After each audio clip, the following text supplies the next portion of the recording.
Hello, everybody. What a great pleasure it is once again to see all of you here. Micromobility is a great story. It's a great story because it's got all the characteristics of poetry in it. It's got all the characteristics of drama. It's a competition story as well between small and big. It's something you can imagine becoming a movie someday. And it's a competition that it wins on the basis of its ability to touch people's hearts. It's just so damn cool. But that competition may not be easy for everyone in the beginning. When it gets to be to the mass market, this will be evident. But in the beginning, you have to persuade decision makers, investors, and some customers. And the question is, what is the best way to do so? Now, of course, a lyrical tale is the best way to go. But you may need to provide evidence. So I'm here to provide you with the means to persuade others about micromobility. And I'll do so with some evidence. We like to think of customers and users of micromobility as riders. I want to emphasize this new word. It's not new actually, but it's one I want to make sure everyone uses. Our customers are riders, they're not drivers. And that's a distinction we need to emphasize. And we believe that there will be 5 billion riders in the world. And the point of this talk is how we get there. How do we measure the overall market?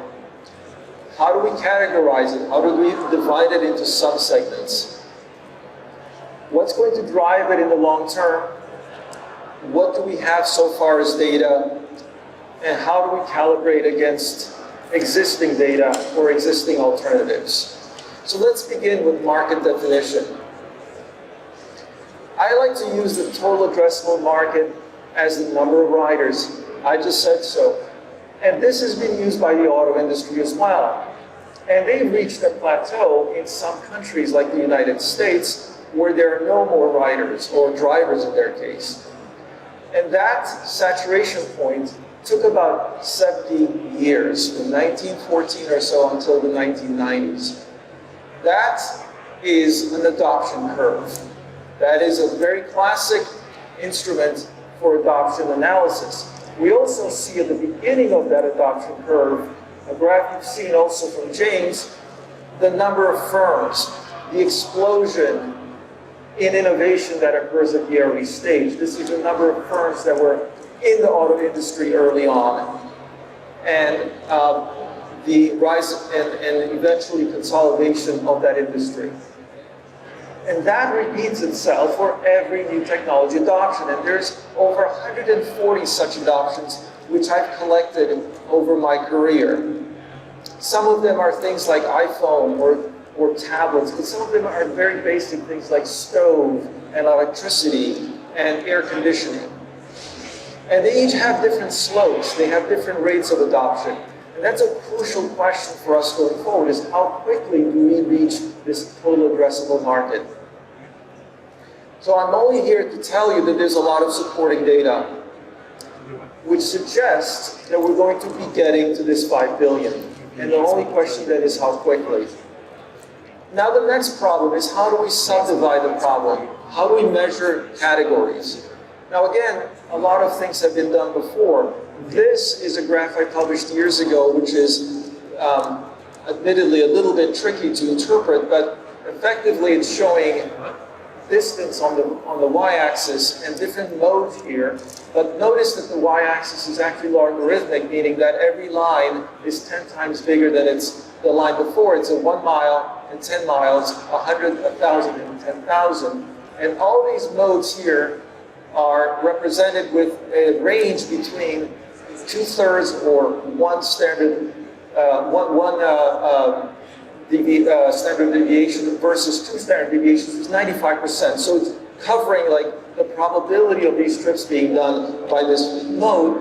And so you're seeing how many modes are effectively under the micromobility threshold. In this case, it's arbitrary, it's 10 miles, which suggests that actually we have a plethora, we have too many modes to consider as potential micromobility or alternatives to automobility. And I went through this process of pulling all this public data, all these categories.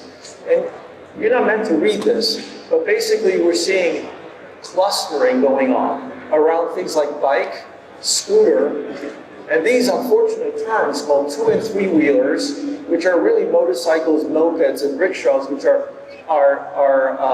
sort of legacy micromobility, if you will.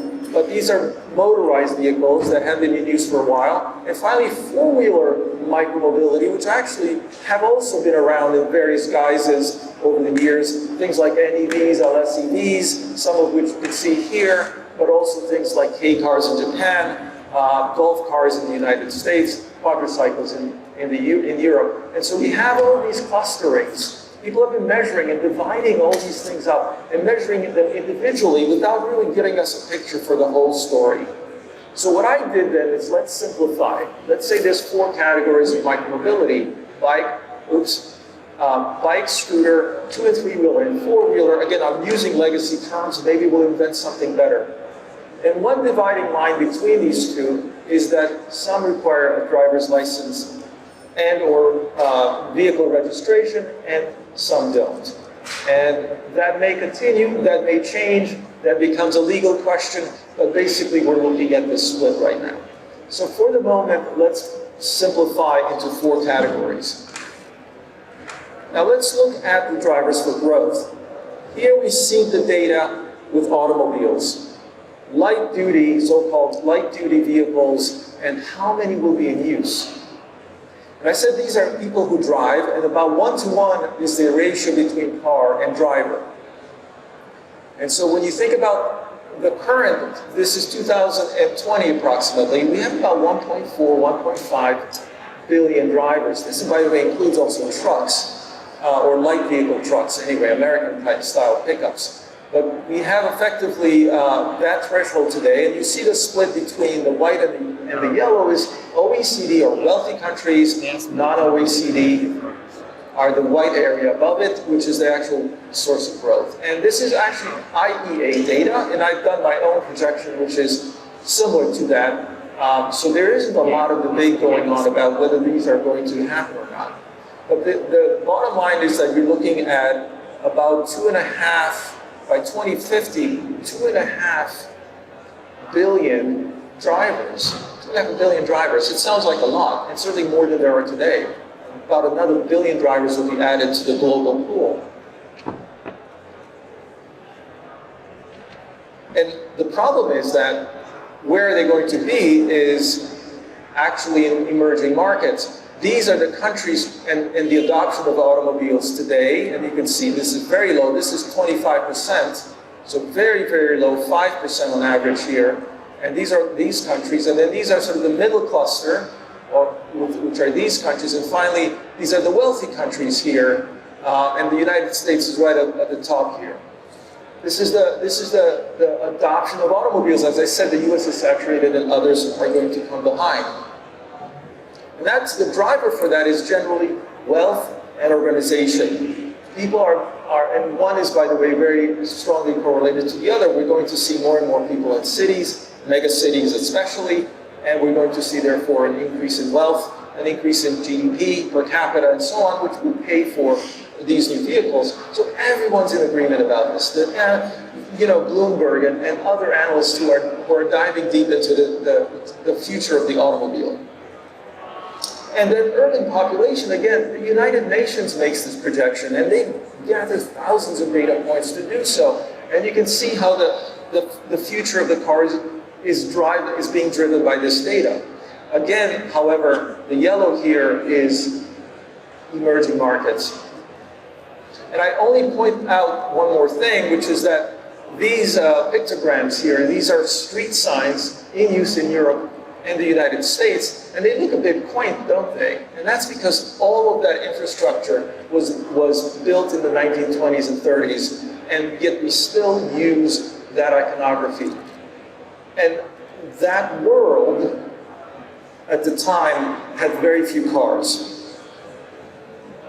However, there's a constraint. The constraint is global CO2 emissions. And this is the predicted or expected or required reduction in CO2 emissions for various forms of transport. Everything from aviation and shipping and trains down to passenger cars and buses and so on. And you can see by 2050, which is about here, we need to be less than half of the CO2. And these are targets being set right now. And I know what you're saying. Everybody says, okay, automobiles are just going to be electric, and that's how we solve the problem. And here you see, by the way, the global CO2 emission, and this is what's required to happen while the urban population is overlaid here, and the vehicle population, which is expected, as I said, from everyone over here as well. So two lines cross. One is going up in terms of vehicles and drivers, and the emissions needs to come down very, very rapidly. That's been the driver of growth. And so what do we have as far as forecasts? Well, as I said, world EV data is coming in. We're building up this curve, as you can see here. We've gotten this far in terms of the EV share of all the cars in use. And this is the current forecast, 4% here, 10%. Again, the share of vehicles in use, not sales. And so somehow by 2030, we're going to see 10% of the global fleet of cars. Remember, that's growing to 2.5 billion in a foreseeable future. And so that means that we're going to have to see the EV stock rising by 393 million, 400 million more cars. There's a lot going on in this data in terms of assumptions, right? You have to assume batteries are available. You have to assume the pricing of these vehicles is coming down enough so that people can afford them, because again, these are non-consumers today. Most of these are people who've never had a car before. Somehow they have to spend all on their first car as much as $30,000, $40,000 if we listen even to the most optimistic analysts. And this is the problem. These things don't add up. I'm putting forward existing undisputed data as far as growth potential and about the expectations of growth in automotive, the expectations of reductions in CO2, the wealth of the world, the urbanization of the world, and it doesn't add up. At the same time, I've been collecting data about micromobility from all of those categories that I mentioned. And another picture emerges. And this is current. As of we see here, 2020, there was a dip in the overall graph. But this is if you add to automobility, micromobility. And micromobility is colored, automobility is in black. So effectively, you have negative space down here. Cars, here's a few electric cars, where these are combustion and these are all electric. And then you're seeing, and there's even human-powered bicycles, plain old bicycles. If you add this all up, by 2030, the global market for vehicles in general is 350 million a year. Cars alone today are 80 to 90 million. This is a few times more than that, obviously. So micromobility, and we can see the history of it as well, micromobility is starting to accelerate. And it's doing so as electric vehicles. And so this is something that's never been done before. Putting together all micromobility categories into one major factor in the growth of personal mobility, contrasted with automobility, but hey, let's just put it all together and see what the whole global mobility market looks like. And this is in terms of units. And then let's split it by electric versus combustion, internal combustion, and we start to see this picture. I actually grayed out human-powered vehicles, but you can see roughly what it looks like for electric vehicles. Here's automobility, and on top of that is stacked micromobility. Again, you've probably seen this sort of comparison before. Micromobility tends to overwhelm in terms of units automobility, and electric mobility begins to overwhelm in terms of units combustion mobility. But you can see the contribution of electric to this whole story. And this is not often discussed in either IEA or Bloomberg data. It's kind of referred to as 2- and 3-wheelers. It's referred to as legacy micromobility. But the fact of the matter is that if you add it all together, micromobility is far bigger than anticipated. And this is a comparison that's sort of more striking visually of just how much bigger electric vehicles that are not cars are versus electric vehicles that are cars. And that's going again forward out about a decade. This, I think, is a persuasive argument in terms of units, but what about value? Well, we have to look at pricing to figure that out.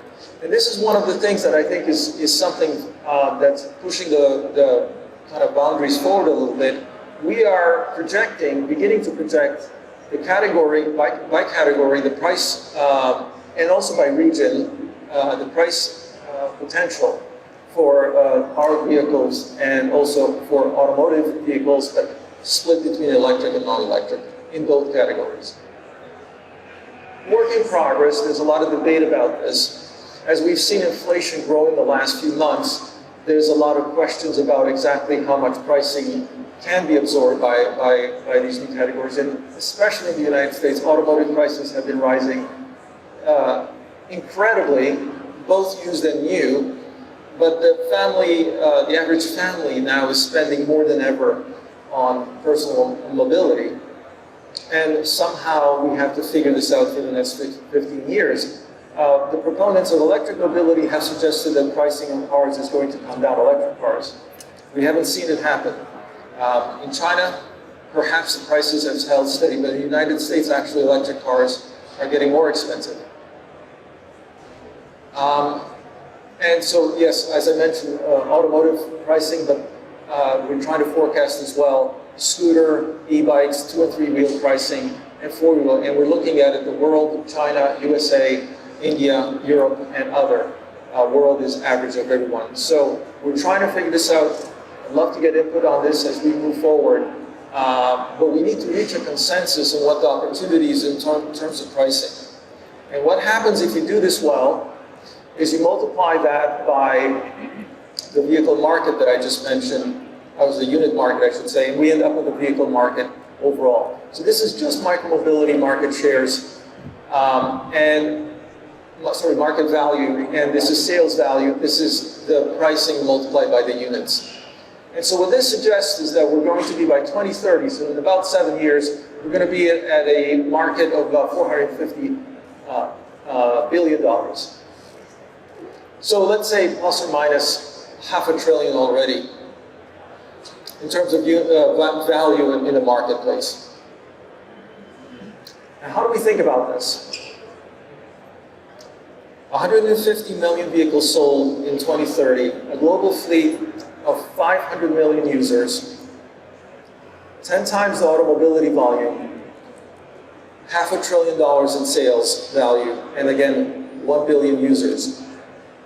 This is a rough bottom-up analysis of the data we have about the market potential within the next, again, 7 or so years.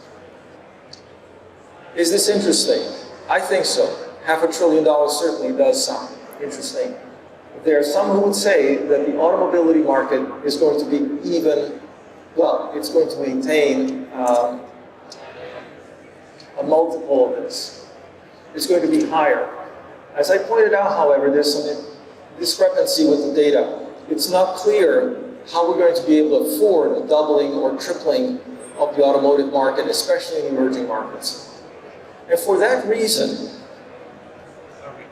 I think we're just getting started.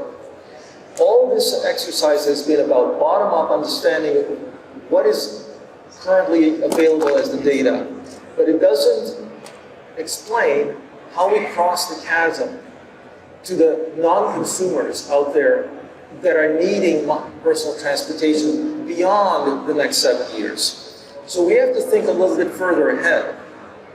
Remember, the automobile took 70 years to reach saturation.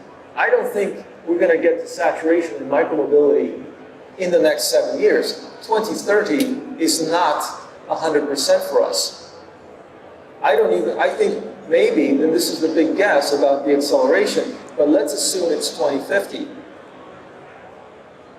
8 billion people on the planet. 2 billion will remain as drivers. Again, that's an increase from today. I don't think it'll get much higher than that because of the constraints that we saw, mostly on emissions, mostly on natural resources, mostly on congestion and urbanization. But I do think the car is not going anywhere as far as the developed markets are concerned. There have been flat for a while, and there will be some growth. But 2 billion will still drive. But that means 5 billion will ride.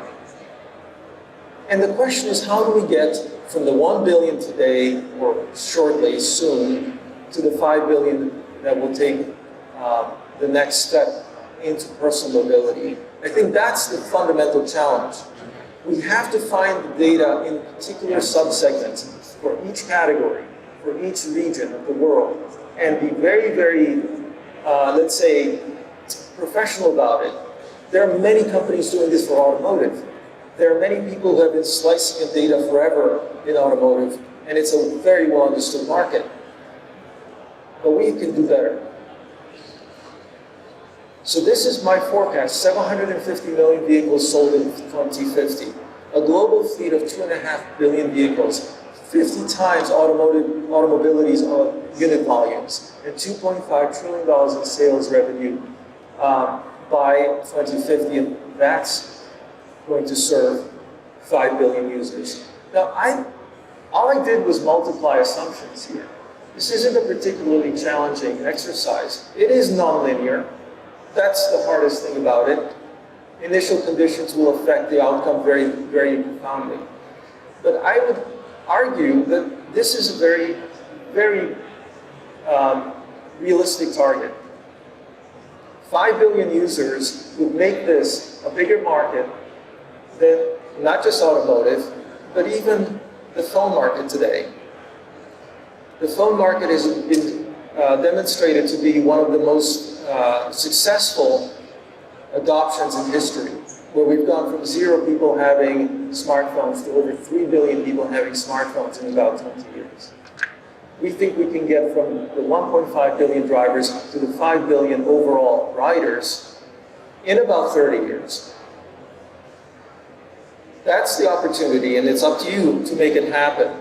Through this process, there will be many winners and there will be many losers, but we must all try.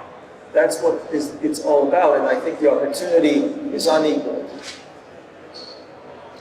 Now is the time to start, and you are the ones doing it, and we thank you so much for coming to this event and actually working together and becoming a team effectively. We're all here because of this opportunity, and we believe that it's going to happen. So please reach out to me if you have any additional information that you can share with regard to market data, so we can combine it and publish it and make it available to journalists, make it available to policymakers, and make the case for micromobility as a 5 billion user market. Thank you very much.